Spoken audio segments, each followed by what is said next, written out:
Welcome back. I'm obviously not the only one in Canada who supports the monarchy. You watch when William and Kate visit Canada this summer. The streets will be jammed, mark my words. Well, someone who feels strongly about the monarchy in Canada is Eugene Berezovsky of the Monarchist League, and he joins me in our studio today. Eugene, thanks for being here on this very busy day. My pleasure. Now, tell me, first, I'm curious how someone like you who comes from the Ukraine, an immigrant to Canada, how did you get so passionate about an ancient British and Canadian tradition? I'm just curious how you became to be a monarchist. It came from my kind of study of Canadian history and examination. My parents came here when I was a kid, and they were, like many people, leaving for a better life, leaving communism and kind of the oppression that followed there. When we came here and I went to school and I started studying Canadian politics and constitutional history, our system of government, I started seeing the systems and the history of it, and how the monarchy is this kind of continuing thread in our understanding and why it's so fundamental to our human liberty. It began to make me really appreciate the monarchy as an institution, and I thought, this is important. This is kind of what my parents were leaving and what they're all about. I decided I needed to show my support and become active in the cause. That's amazing. I mean, but you came, your family came from a former Eastern Bloc dictatorship. How do you answer people who say, well, the royals are not just dictators, they're dictators for life, and they'll pass it on to their kids? How do you distinguish between an evil dictatorship like in the Soviet bloc and the benign constitutional monarchy that Canada is? How do you distinguish that for someone who says, why do we have to live under a royal family? Well, a tyrant is a dictator who comes not of his people, but kind of tramples over them. A constitutional monarch is a representative of the people, who reigns, carries the will of the people, but not power. Now that's the difference. The will of the people, but not power. So really they just hang out or stand by until some key moment, right? I mean, how do we know, how do the royals know when they have to do something, and if they don't have the power, how do they do it? I mean, I know these are fine points, but it makes all the difference in the world, doesn't it? It does. I mean, most of the systems of our government work remarkably efficiently. When we have elections, we are able to clearly interpret what is the will of the people, what should Parliament do in the next steps. It so rarely happens, much to the credit of our country, that it's very rare for people to be confused as to what is the proper role of Parliament or when there should be the next election. Because most of our Constitution is unwritten, so much of it is held in trust, in tradition, in institutional memory. You have the ability of experience and kind of the long history of common law, constitutional case law, for people to look at and say, here Parliament is clearly not doing what it's intended to do. We need to subtly exert the influence of the monarchy or some of its reserved powers to put it back on course for another sometimes decade, sometimes 100 years in between these kind of references to the crown. So if anything, it's a check against a possible tyranny from the Parliament. It's a check against the unproductivity and dysfunction of Parliament. The role of the monarchy is to make sure that there is a Prime Minister and that Parliament functions. It does not write or author or approve or kind of endorse the laws written by that Parliament, but it ensures that whatever laws are written and whoever is the Prime Minister is so legitimately, and the laws represent the honest will of Parliament. You know, I was studying about monarchy in other countries, and you know, there's the king of Saudi Arabia. He wields all the power, and he's a brutal tyrant. He's called a king.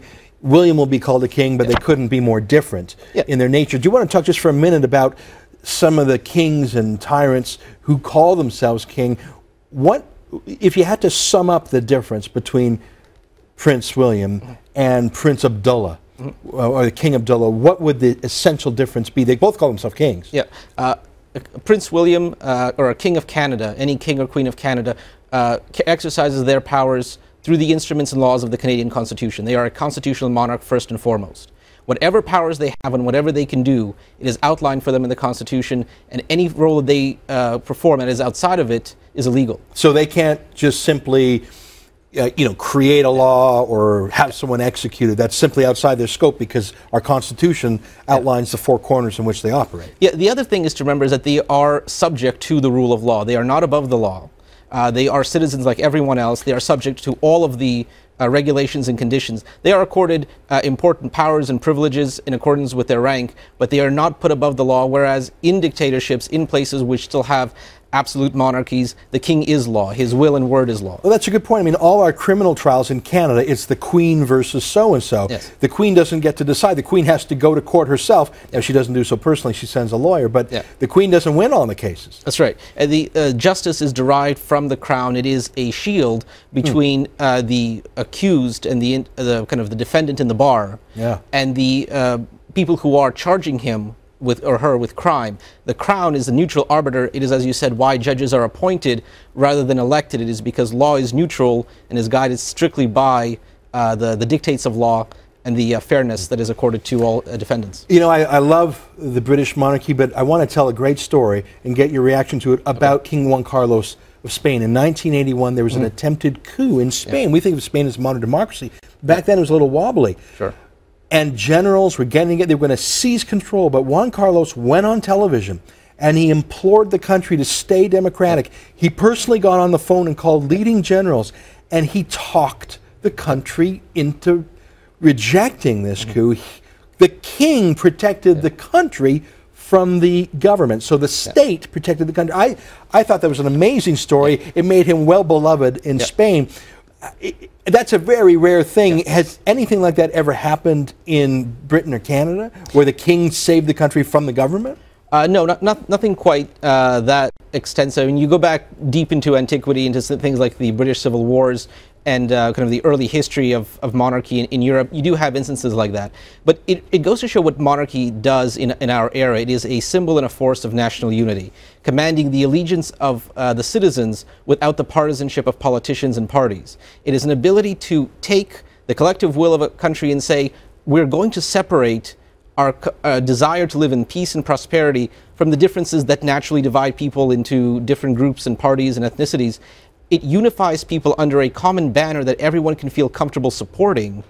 And the king didn't take out his pistol, he deployed his moral authority. You know, you make a good point. When the person on the currency, when the person on the stamp isn't some partisan, but someone above it, it makes everyone feel at home. I could just imagine, I mean, if you like Stephen Harper or if you like Michael Ignatieff, then imagine your opponent. Imagine Ignatieff as the head of state. Imagine Harper as the head of state if you don't like Harper. It would feel alienating to have some partisan operative as the big boss. I think I would feel that way. It's certainly true, and the advantage of separating the head of state from the head of government is that it lowers the prime minister to the role of a kind of another mere commoner, someone of ourselves who we elect to a position, but we don't entrust him with any kind of special power or dignity. We are just saying, you have a job to do, do it, don't get ahead of yourselves.